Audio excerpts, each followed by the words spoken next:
天后宫会使讲是咱即、个大家共同的信仰吼。伫咱民国74年，咱内政部就甲伊指定为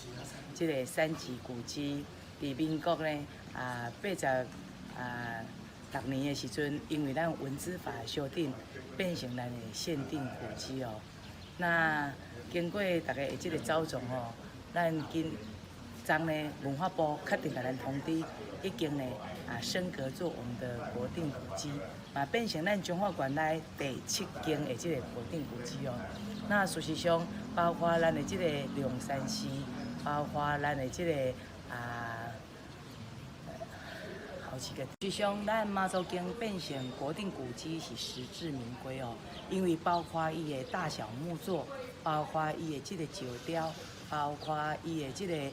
彩绘哦，拢是当时哦一时之选，会使讲是见证了咱当时贸易大港吼，甲咱的即个规个即个时空背景的即个真重要的即个时阵哦，所以呢，伫遮爱来恭喜咱天后宫会使荣任我们彰化县里面即个升格为我们第7个国定古迹哦。那中华管监户买尽我们的这个职责哦，把我们所有的古迹好好的来维护好，该修理的、该整建的，我们呢会继续依照我们文资法相关的规定哦，尽速辅导他，让他能够呢更加的安全，更加的这个屹立不摇，在我们这个地方守护我们的乡亲。